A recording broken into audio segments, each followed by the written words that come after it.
Switch.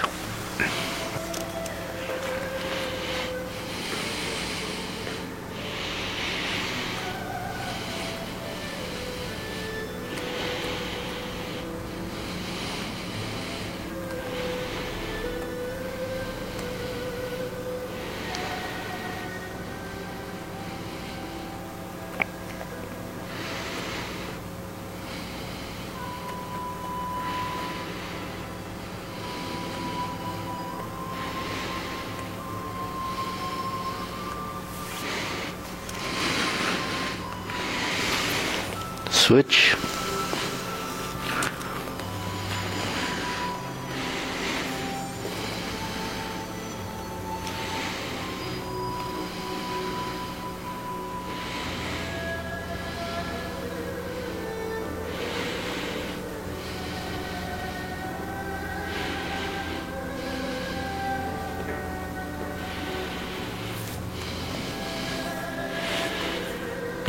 Switch.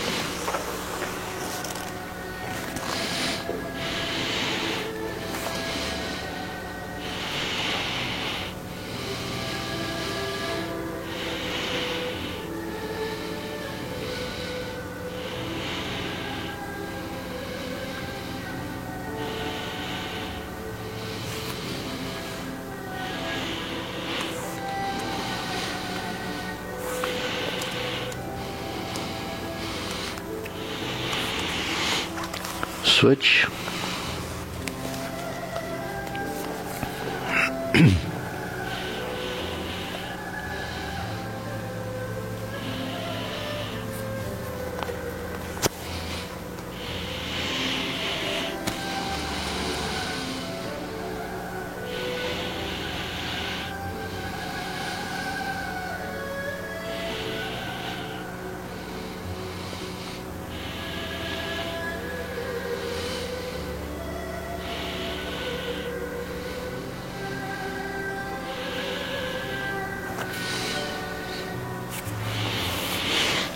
Switch.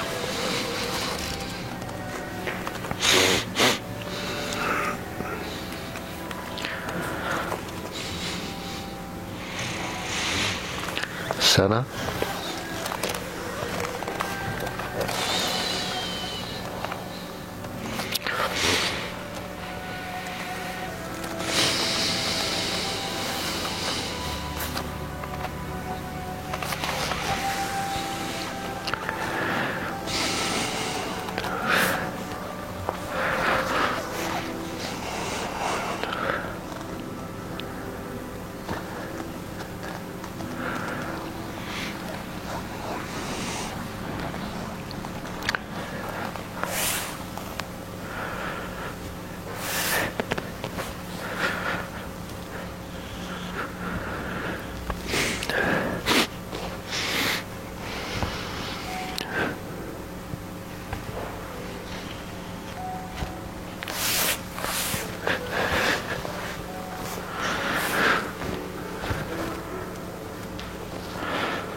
Okay, we'll shake it out.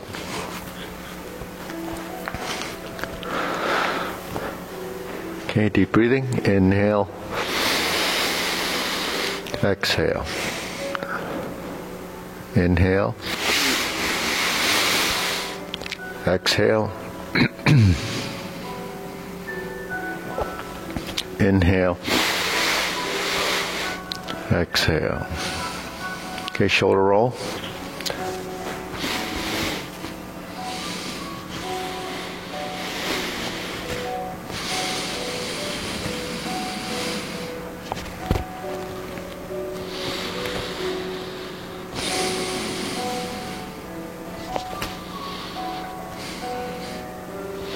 Reverse.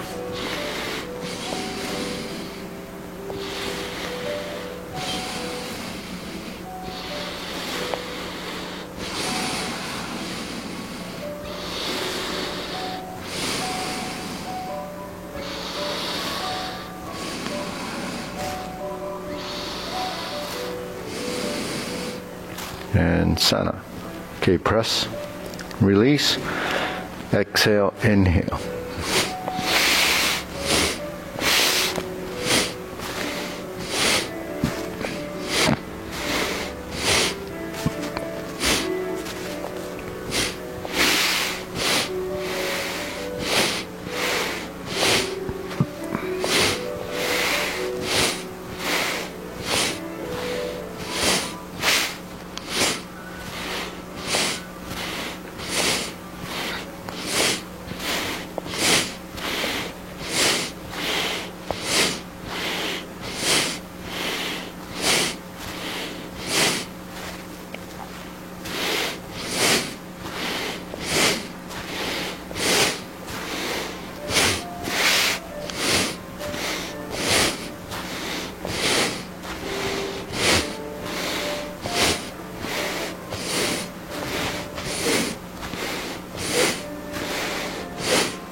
And stop, deep breathing, inhale, exhale, inhale, exhale, inhale, exhale. Okay, wrist.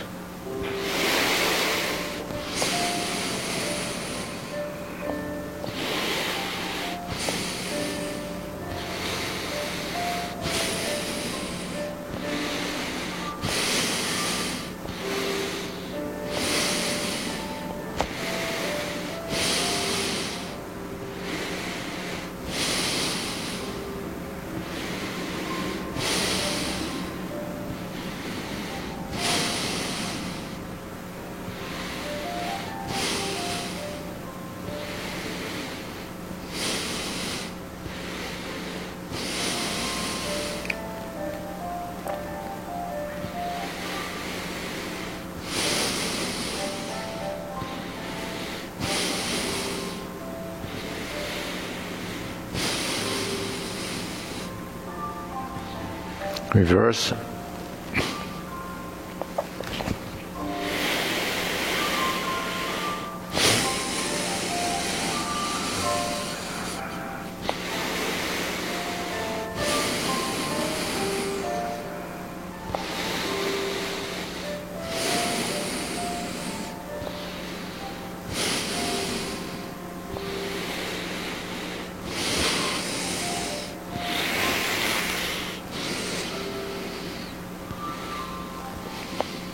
Okay, palms down, bigger circle.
and stop.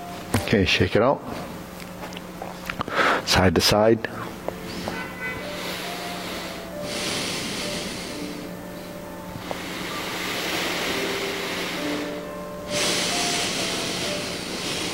Okay, lift.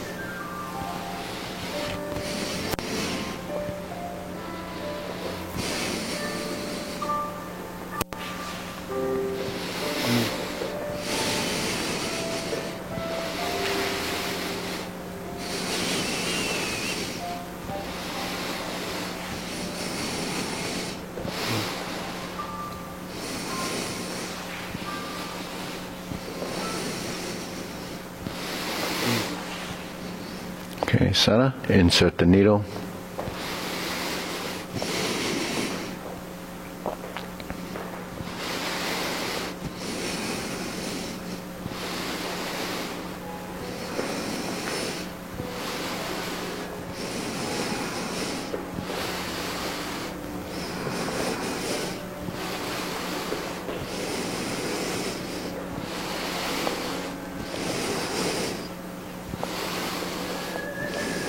Switch.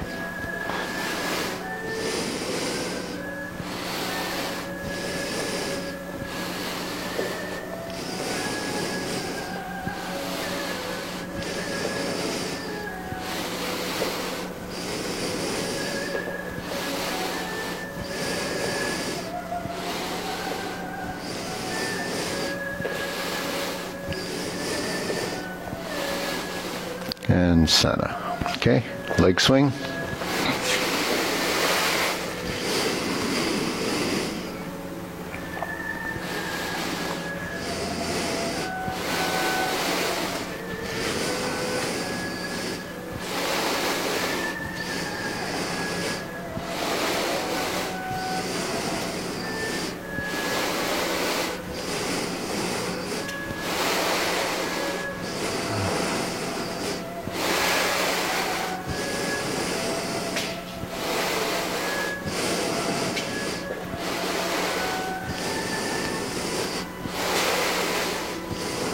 And center. Switch.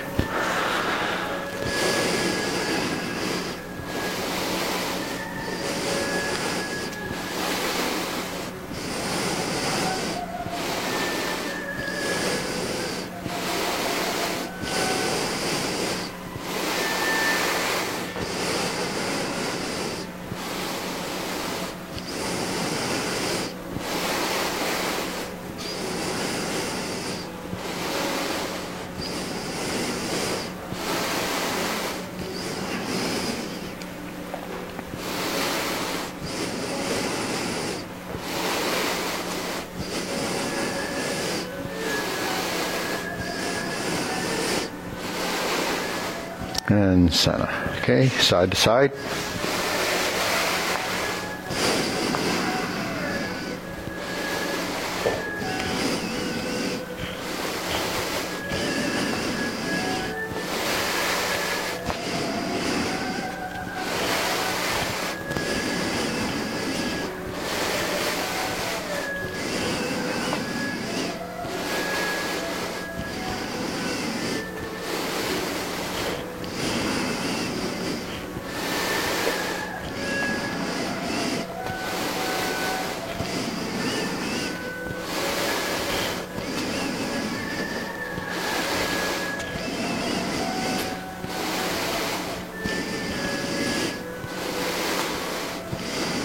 And center. Switch.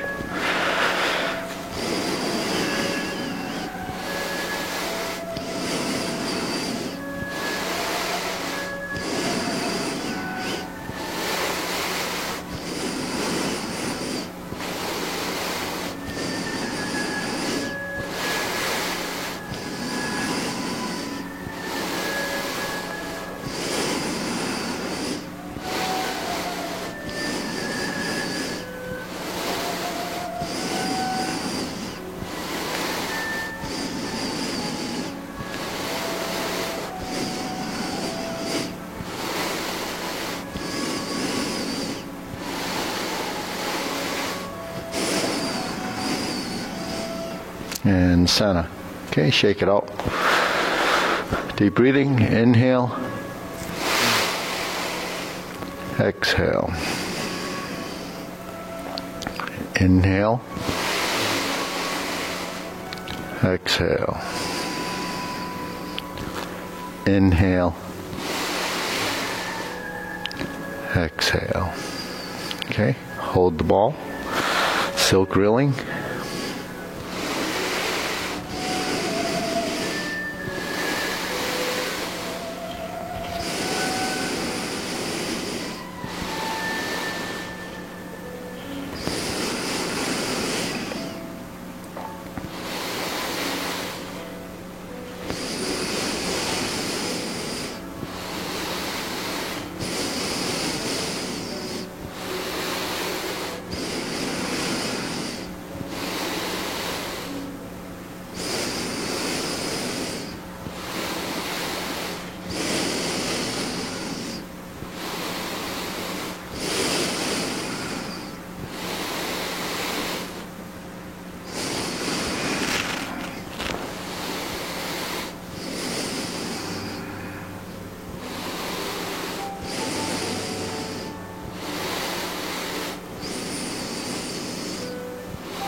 Switch.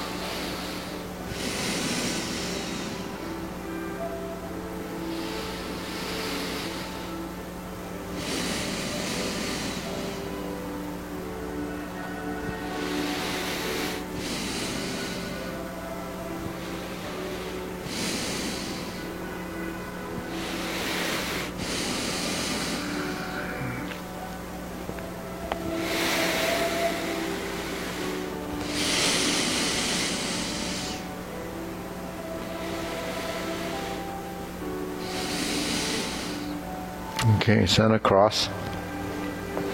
Open and close.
Switch.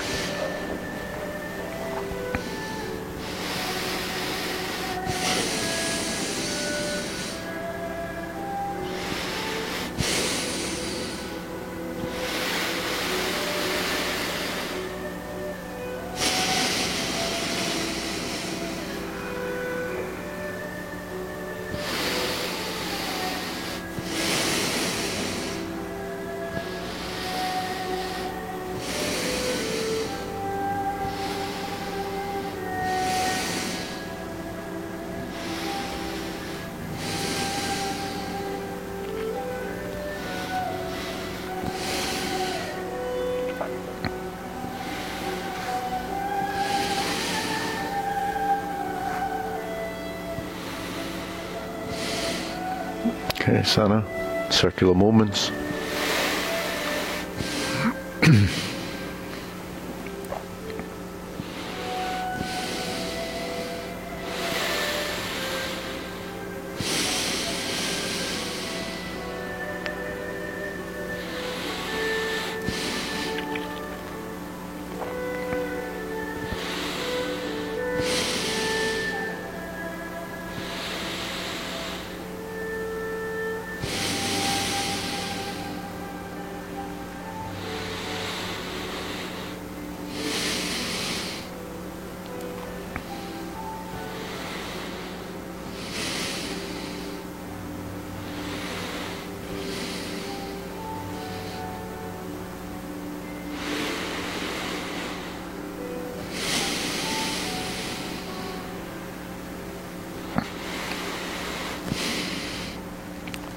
Lower hoop.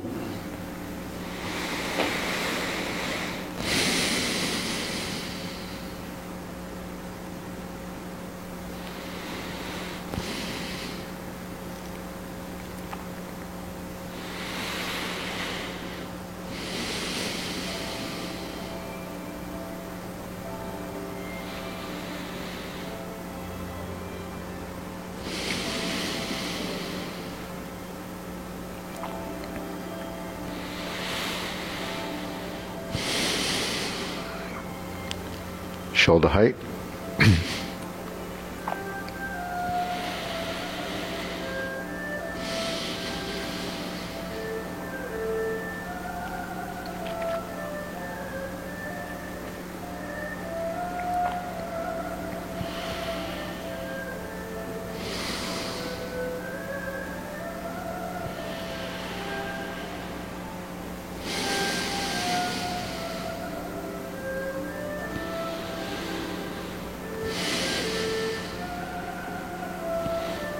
Elbows down.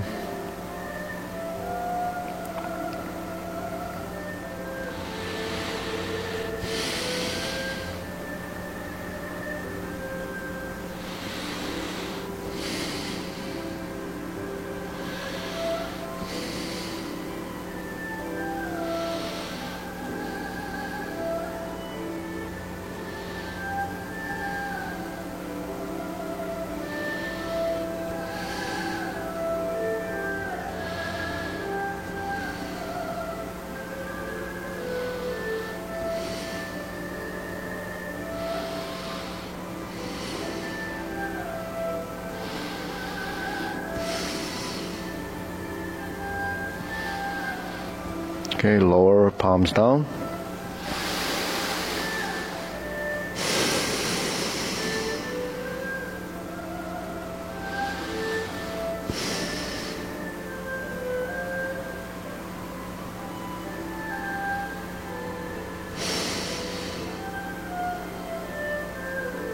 Extend.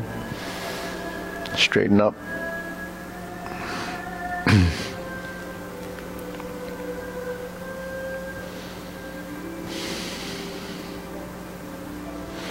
Okay, deep breathing, inhale, exhale, inhale, exhale, inhale, exhale. Okay, diagonal flying.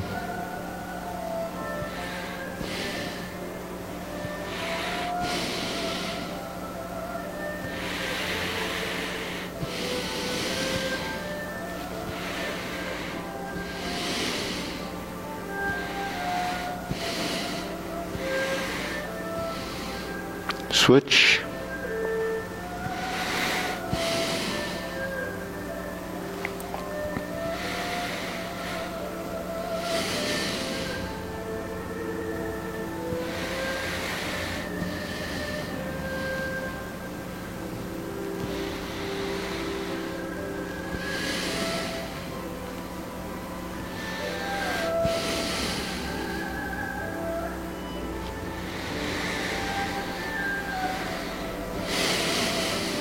Okay, cloud heads.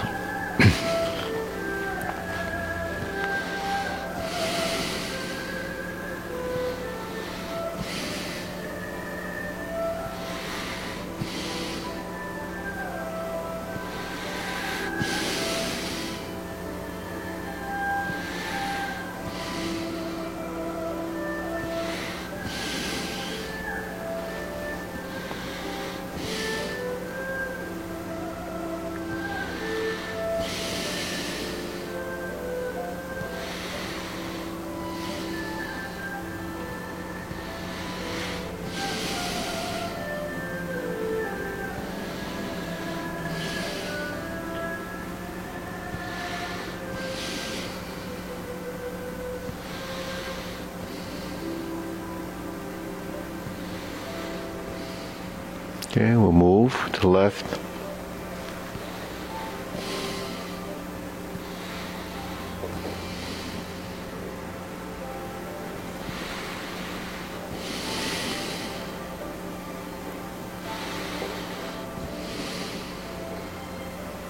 Going back.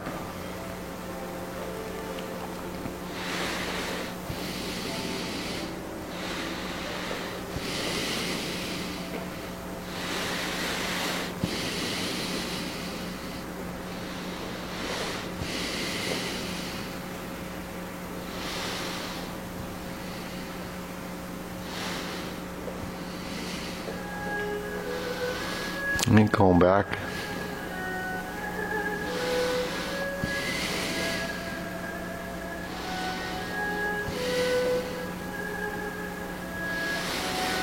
And center. Okay, palms down. Carry tiger to the mountain.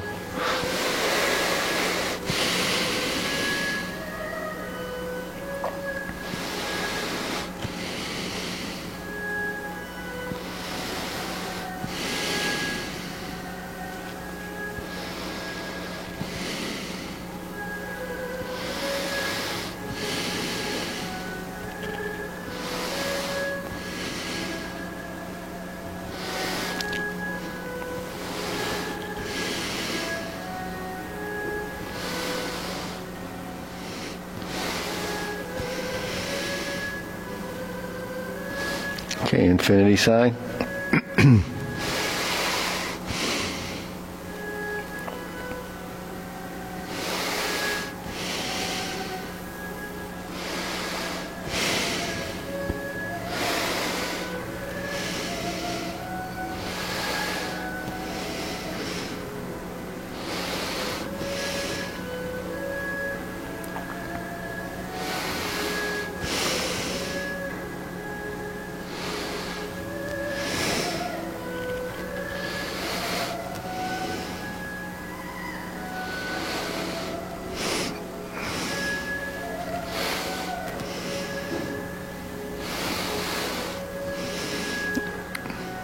Okay, form the fists.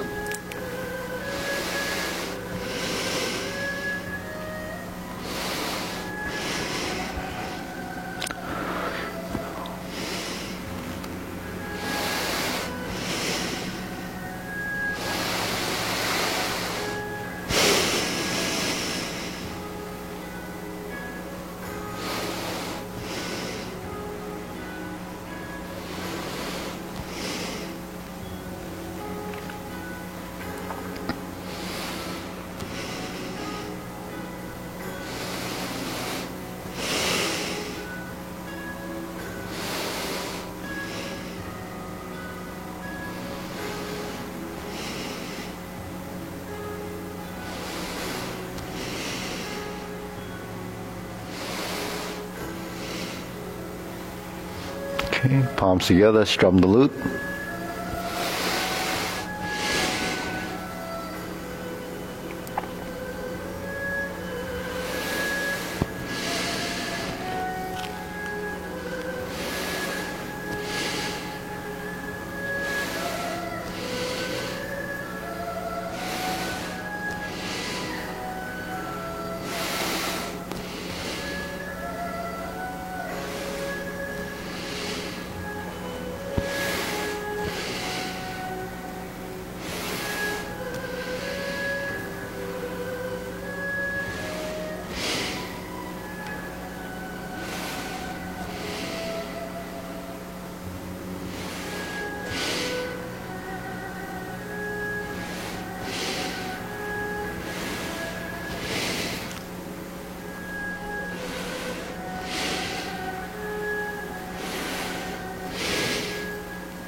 Okay, turn, draw the bow.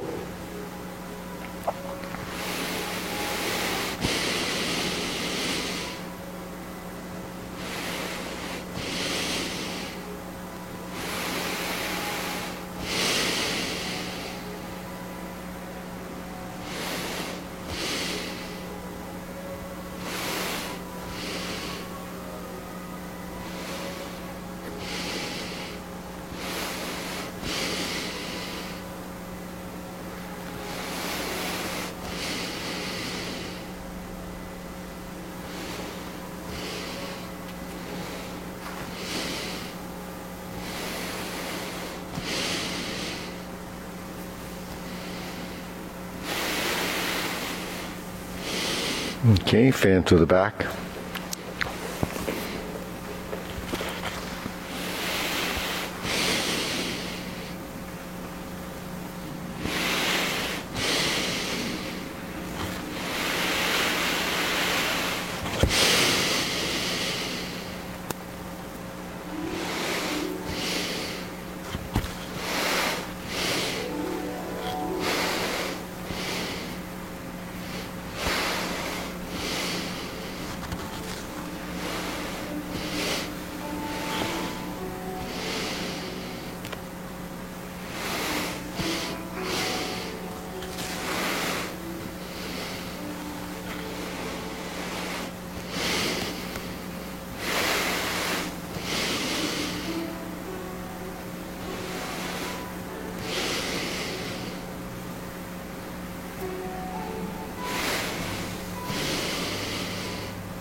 Okay, center, raise the hand.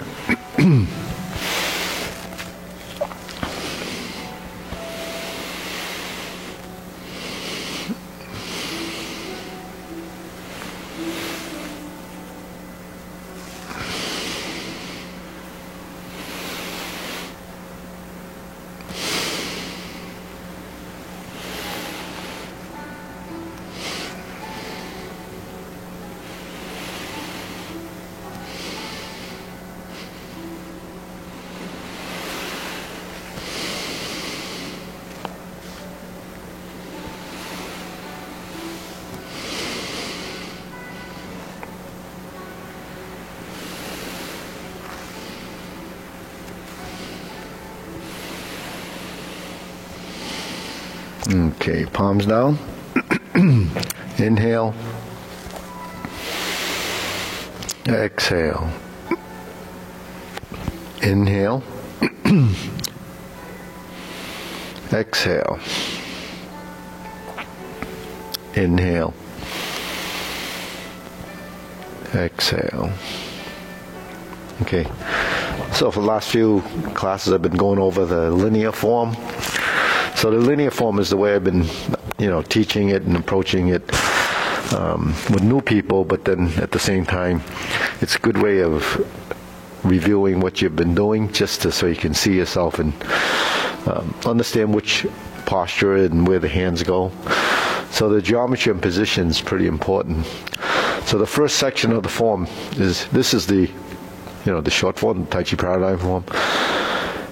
So you sink your elbow, relax the shoulders, and you stand. You can relax back into the stance, shift, and you move into the strum the lute position. Then you set your hands and you go down to set up the horizontal elbow. Right. You step up by toeing out. You turn toward this corner. You step up and you flip the elbows. Stroke down, and you're on the right side. You sink your elbow and you turn toward the right corner. Sit back to the back leg. Turn the inside hand up and create a small circle to your hair. Hook your wrist and turn to the corner.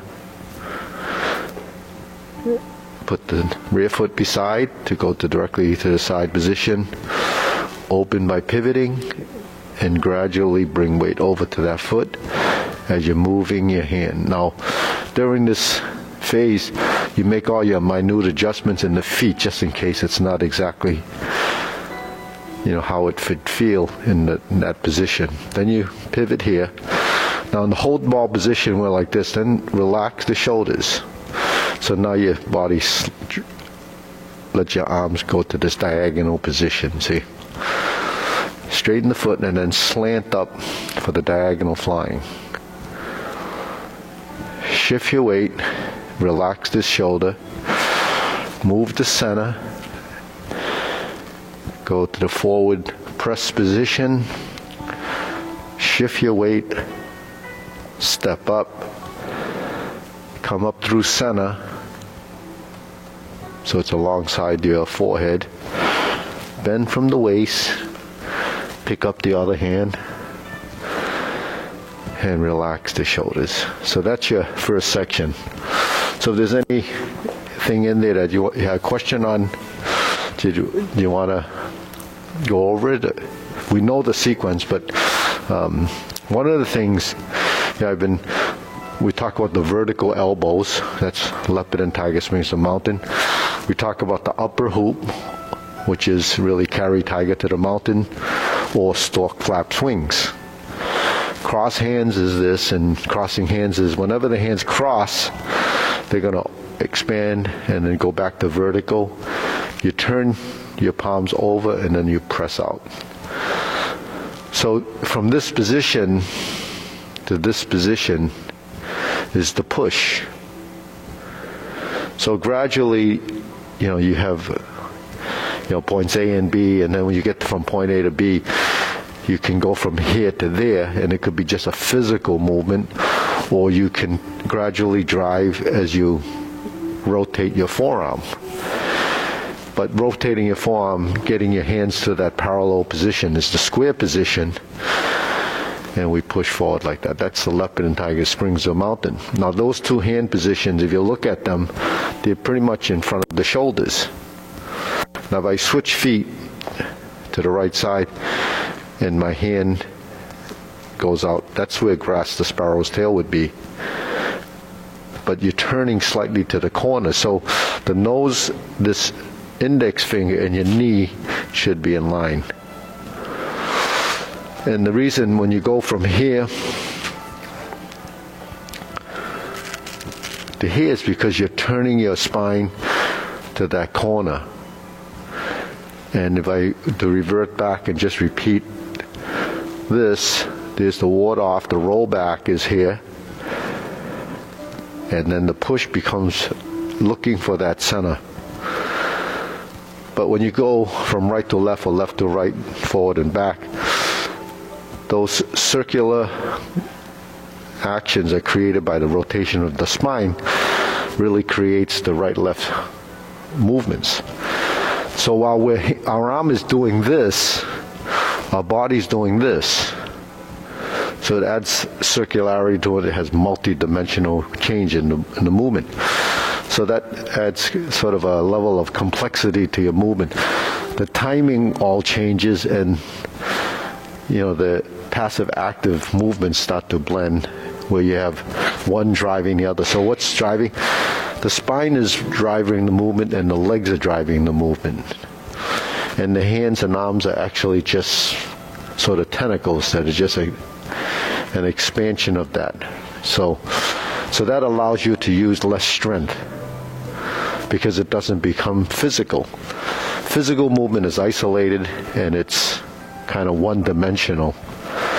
But when you're doing multi-dimensional movement, you have all these parts that are moving.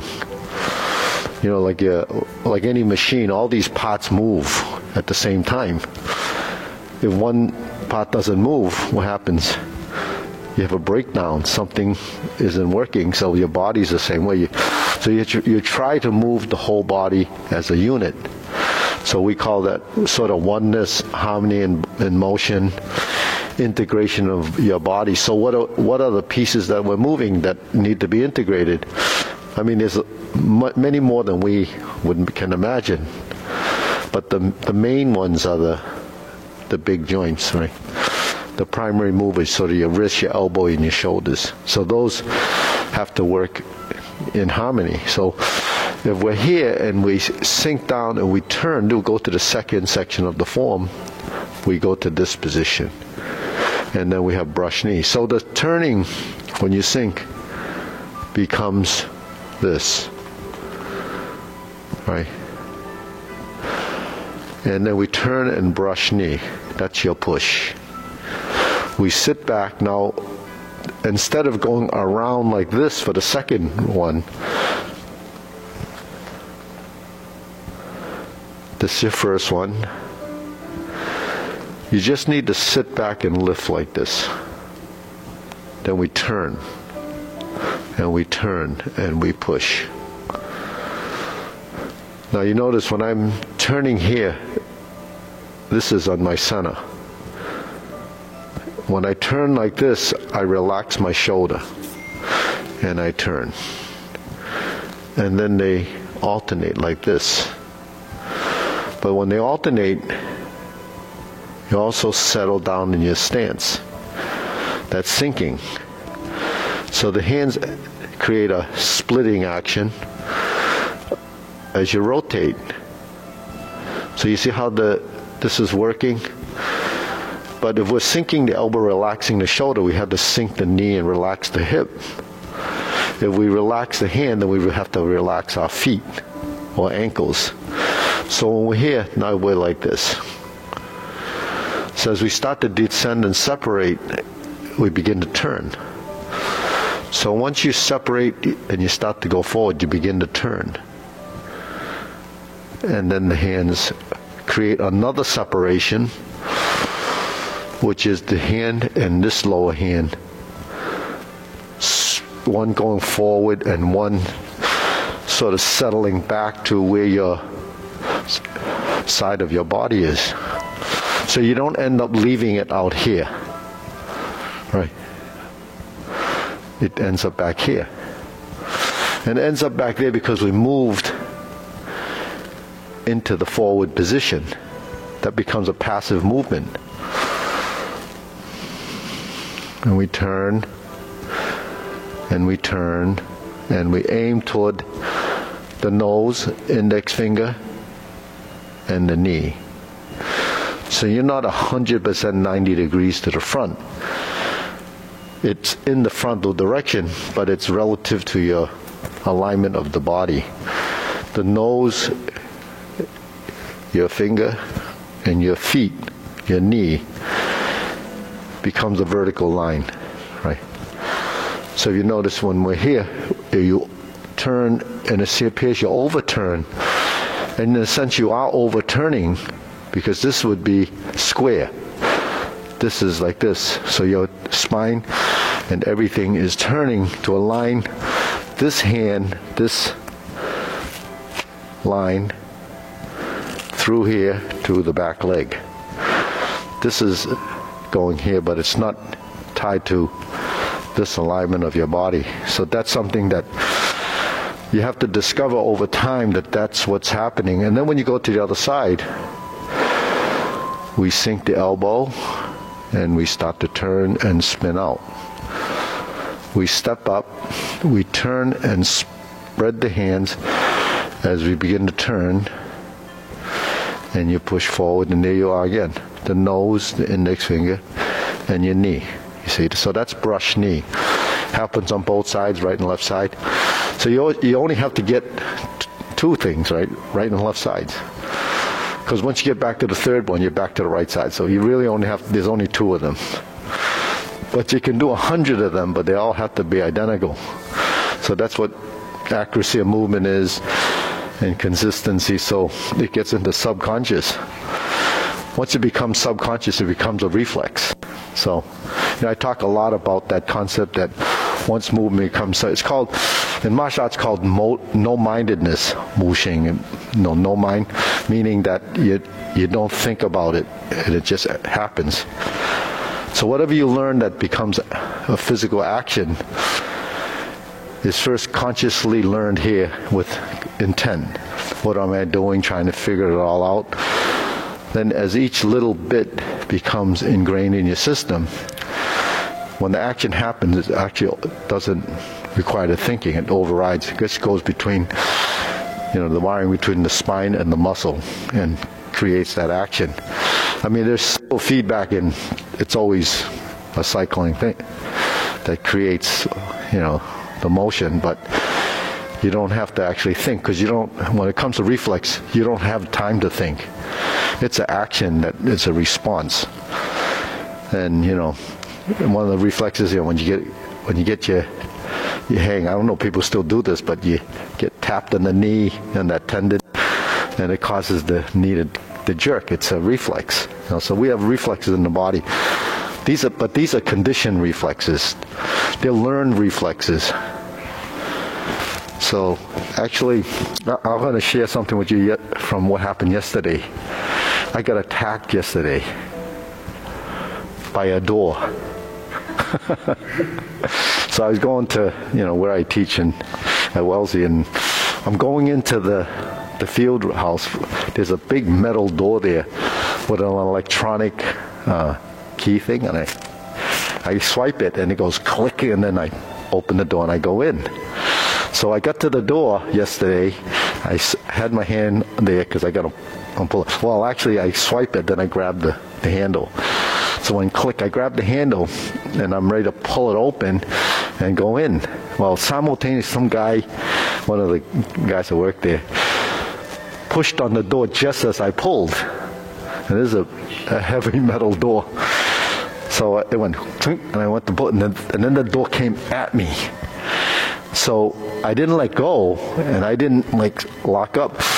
I actually yielded to it, and then I did a jump back. But the door came pretty fast because he was pushing it, and I was pulling it. So I responded. The door came toward me, and this happened so fast. I felt it touch the skin on my right here. But I was out of the way, and then he came out the door, and he said, "Oh, Calvin, I'm so sorry." I said, "Yeah, that almost, huh?" And then that was it. I just went in. But that was a reflex action. But, because I didn't, if I just went and froze, that door would have just crashed into me and probably knocked my teeth out or something. But it just shows you that you do develop reflexes. But how do you jump back? So it's like this when you're pushing hands and you move. That's all I did. I didn't hurt myself. But I just was surprised that, that happened. It's never happened before. It's got to be like a freak accident. So happens I was early, things happen for a reason, right? I was early. I shouldn't have been there that early. I should have sat in the car but I went and boom, yeah, so. Was your nickname allowing you to jump back? And if you haven't? Actually, when it opened, I think because I felt it coming at me, because when I moved backwards, I probably moved like this first, so it went like that. That's probably why I felt it here first, but it didn't really hit me. I just felt it on my skin, believe it. That's how close it was. But then nothing happened, and he didn't even realize I jumped back because there's nobody around. But he, so that's this, when you relax and then your leg work, when you shift your weight and you just go back. Probably when the push came, I shift back and then I continued backwards. But I don't even know if I let go of the handle. I don't think I did. But my arm was soft, it was relaxed. So that was, I thought that was something that would kind of prove that there's reflex actions from movements that we do. So just going forward and back is how that happens. Because I think under normal conditions, you'd probably not move your feet and you just get doored. You just get hit by a door. And this is one of those metal, steel doors from probably 100 years ago. But anyways, that's a tidbit for the day. So keep doing this. And, so I was opening the door with my left hand because the handle's on this side. Usually you would think it would be my right side, right? But it's actually my left because I do the card with my right. Anyways, okay, so when we're in this position, strum the lute is this. And then we lean forward and close the door. So when we're in the center position, you just go to the side and then sink your elbow. So stay on your center. Here's your center, you turn. So there's still movement, and so when you push the intent, how do you create intention of motion? Intent is what purpose that movement is, and also from a natural response of an action, your wrist does this, right? So if you think of your wrist as one position, this is straight, this is seated, this is the opposite of seated and relaxing downward, like grass, like the hook wrist, right? So the intent is to do that. So you're moving across. So when your hand does that, it's a pushing. That's how you would push. Just like when you push, you have to seat your wrists. Just like when you're wiping something, you seat your wrists. Unless it's very light, you're not using your fingertip. You're pressing down. So because this movement is going in this way, even though you go like this, the seating allows for a pressing movement or a force.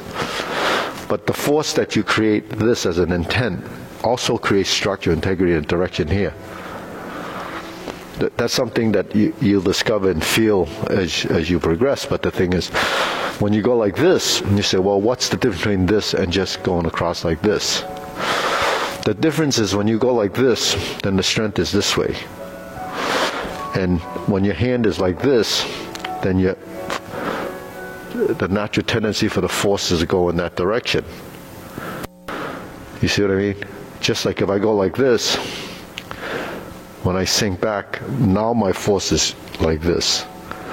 But because I create this line, I also have direction of strength on the side of my arm. So that's the intent.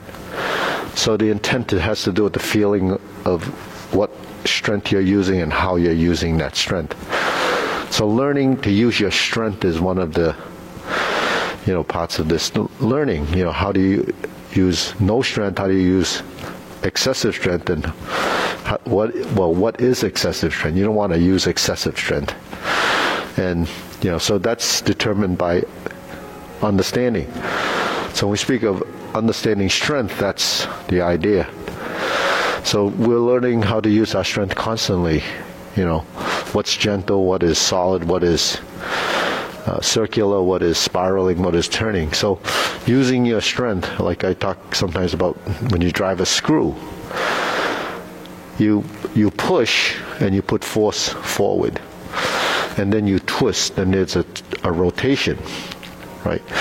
So your force going forward, and the rotation is a coordinated motion that allows you to drive, something in.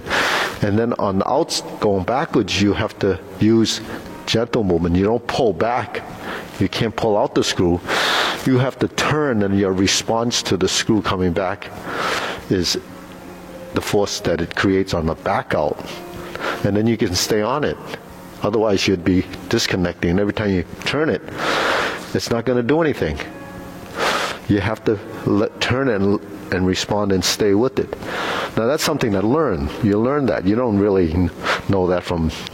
But when we talk about it, you say, well, that's actually what happens. But just thinking about it, when you go there to try to take that screw out the first time, it doesn't work. You have to do it, many, many times before you say, oh, that's what's happening. So a lot of things that we do, we don't really know because it's not tangible. We have to kind of virtually go through the motion, and that's how martial arts works. You practice. It's all virtual until you apply it. Then when you apply it, you go through this learning curve. It doesn't work the first time. So, and if you don't do it often, it won't work. It just doesn't, because you don't know. You don't know what the response is, and there's a lot of things, there's a lot of factors, and just dealing with a punch coming straight at you. So when you're here, this is what you're doing. This can be a thrust. So if you look at the movement, 1, 2, 3, that's your action, right? So if you make it circular, it becomes this. And then it becomes this. Then it becomes turning. There's your block and here's your punch. And then you separate, then you go like this. Then you go forward and then you go back.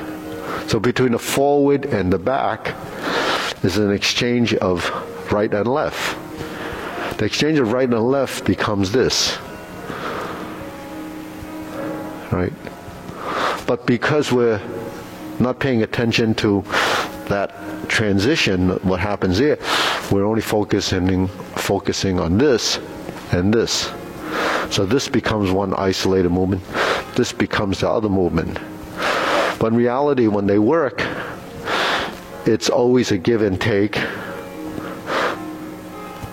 And then you don't lose your position. What I mean by that is if I go this way and I go this way, this hand is moving, right? So this has to stay here because there's your defensive secondary hand. When I separate the hands, there's my reset. There's my punch. And between the forward and back, the relationship between the right and the left side is nothing more than bending and straightening, right?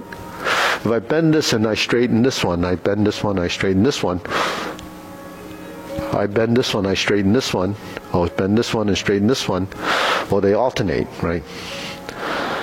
So this is straightening, and this is bending. That's a function of this. If this is straightening from the bend, and this bends, that's a relationship between that. So if I sit back and I fold here and I fold here, and I straighten here and I straighten here, that's your relationship. There's a constant interaction. So the final punch, is it this and this hand also aligned with the knee? Yeah. All three of them? All three. Are, Yeah. It's all, right? And one. So this is aligned on this side. This is aligned on this side. Because, and then you turn a little bit like this. So this it's all three, right? There's four things, but this is actually is one line. So they're all of them. So then there's a give and take. So that has a center, that has a center. This has its action, this has its passive. So when we move, it's trying to figure that out, right? Can they figure it out without actually sort of discussing it first? You can, because you say, well, this is more comfortable. But that's a discovery. But what makes a discovery sort of more principally, abiding, following a concept? When you hear it and you say, well, that means it's aligning in the center line. So that must be correct. Meanwhile, you can do it and you say, well, but you don't pay attention to what that is because you haven't tied it to a principle or concept. It's abiding by some kind of rule. But that alignment of position really comes from, skeletal body mechanics. If you don't align your body to create these structures, then it's empty. It's just there.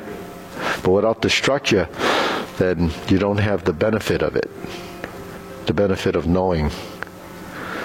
So that's why, it's layers and layers of figuring all this stuff out. What's the advantage of that? I don't know. It's no. Why people would want to do that, right? Well, it's because there's body intelligence, and it's also, tying your body. That's a real mind-body experience. But as humans, that's how we learn. So if you just do something and you don't get anything out of it, then there's no benefit to learning it, right? So everything we learn, we have to get something out of it, to achieve. But if you just do it and then you don't get anything out of it, you do it, you don't get anything out of it, you'll never get anything out of it. So, out of anything that you learn. So doing something like this, why would I be doing this for decades and decades and decades, because I guess I'm getting something out of it all the time that keeps you somewhat inspired. But over the long term, when I first started this, I didn't think I was going to be jumping away from a door. It's just not something that you would think about. Or even if you were able to defend yourself, you would never think that that's going to happen. But you can see how, situations happen and then you have to respond. But someone that's not trained probably would have a different response. So, okay, so let's go through the form. So this is all theoretical. So let's do the short form first, and we'll pick up the long form after the kicks.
I guess.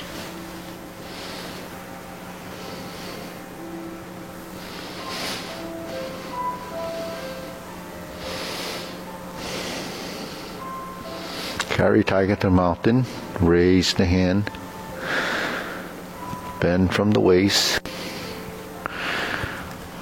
stork flaps wings, toe heel pivot,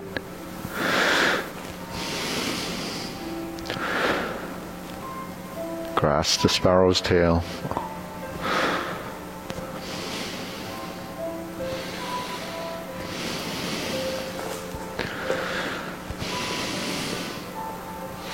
hold the ball, reverse.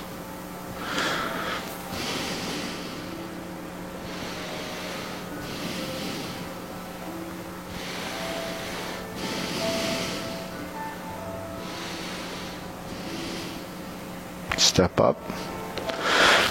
Part the horse's mane. Cross corner.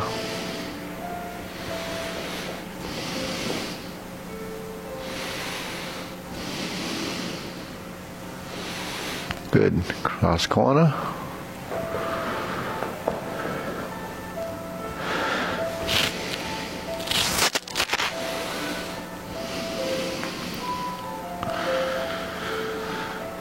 Single whip. Cloud hands.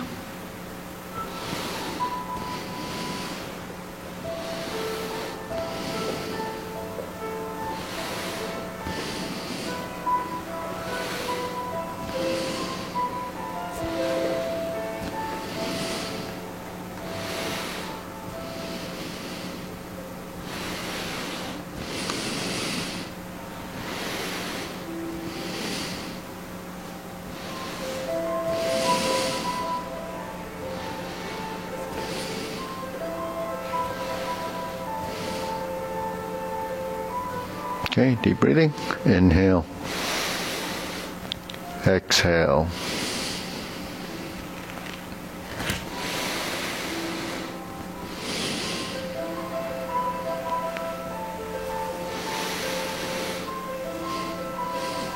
Okay, so we'll pick up the form from just for the kicks. So this is turning, and we'd start the kicks. Ready?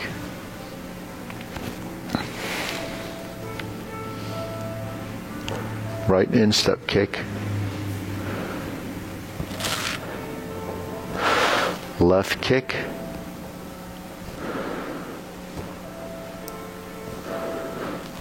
Step behind, pivot, and turn. Left heel kick. Brush knee and push.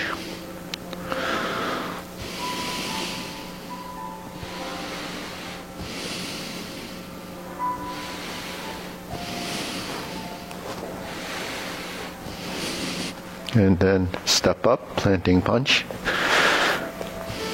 You want to just move here? Yeah. Planting punch. Sit back and turn.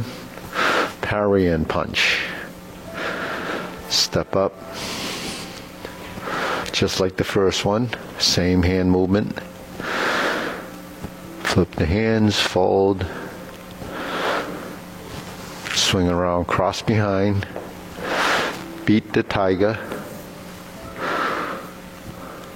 stroll down, go to the back corner, lower hoop, cross, heel kick, 2 punches to the ear. Put your left hand on top, flip it over. Fold the elbows, parting leg, cross around in the front, and pivot around. Left hand on top, fold the elbows. Okay, stroke down, back fist, parry and punch. Form the right fist and punch. Divert, block and punch. Cross the arms, leopard and tiger springs to mountain. Turn. Carry tiger to the mountain. Cross the arms. Oblique brush knee. Go to the corner. Second time. Go to the left. Turn to the left before you unwind and spin.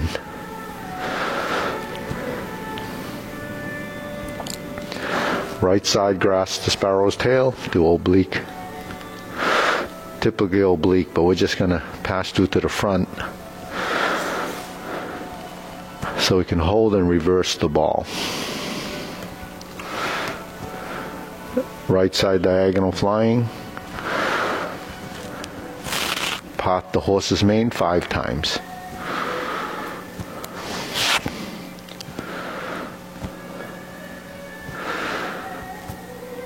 Step up.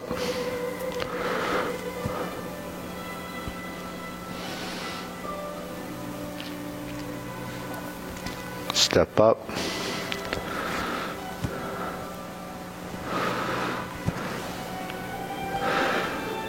Cross corner. Oops, sorry, one more. I just cross over. Jade Lady work shuttle.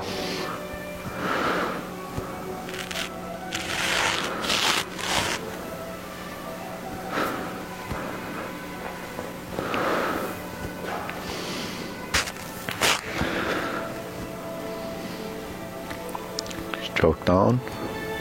Part the horse's mane. Cross corner.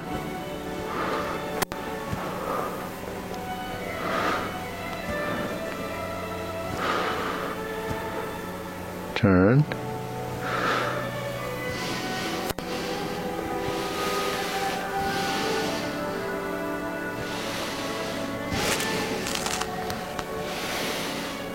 Grasp the sparrow's tail.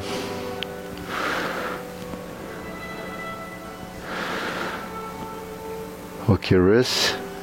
Single whip.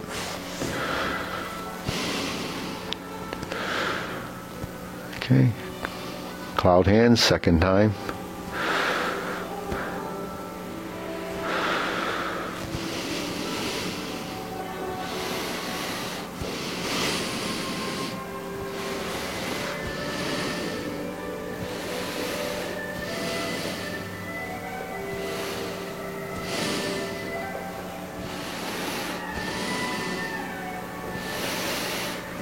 Okay, downward posture, turn, cover hand, snake stick tongue. Pull down.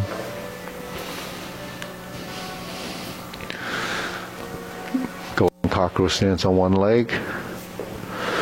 Press and thrust. Reverse.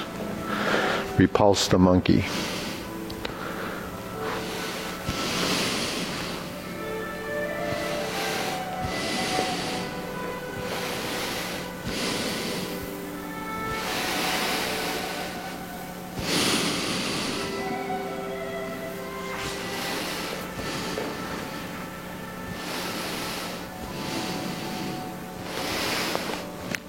Carry tiger to the mountain.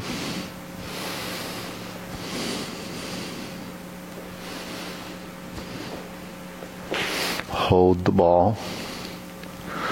Shift. Diagonal flying. Shift and step up.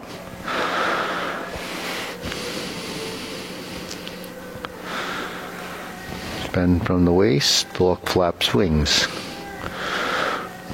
Turn. Brush knee one time.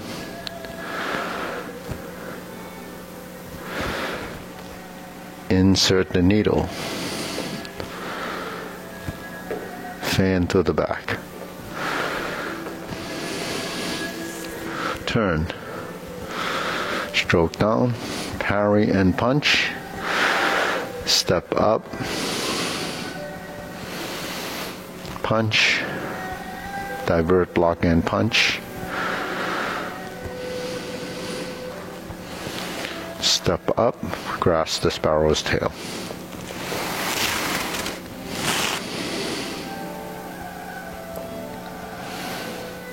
Single whip.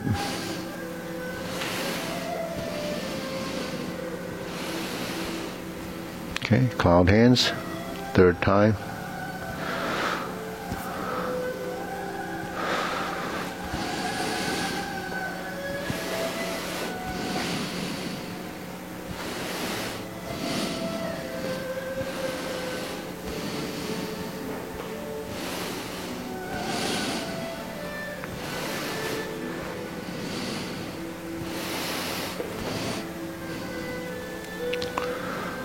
Okay, set it up for palm strikes face. Single lotus. Brush knee, left push. Right side, punch down the crotch. Step up, grasp the sparrow's tail.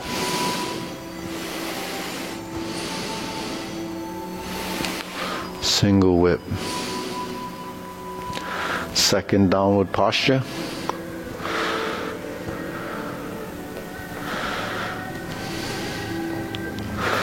Pull down. Step up. Cross the hands. Retreat, ride the tiger.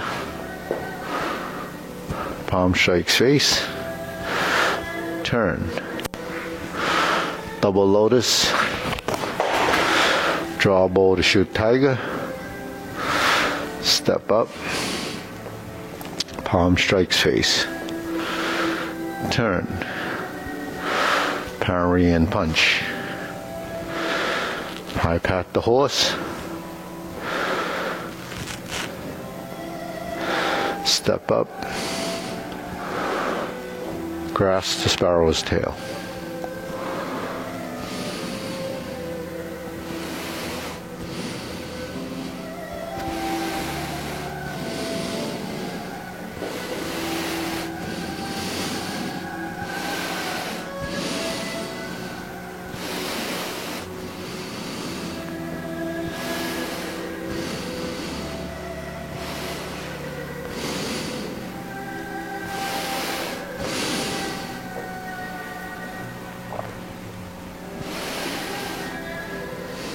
Okay, deep breathing. Inhale. Exhale. Inhale. Exhale. Inhale. Exhale. Okay, good. Okay, ready? We'll bow. Salute. Okay. Repetition. Yeah, getting better. Much better. At the end of that class, I'm like just going. Yeah, yeah. I don't care about making mistakes. It's getting him so nervous. Oh, So it's better to just be somebody can make a mistake. yeah, relax. Yeah, it's no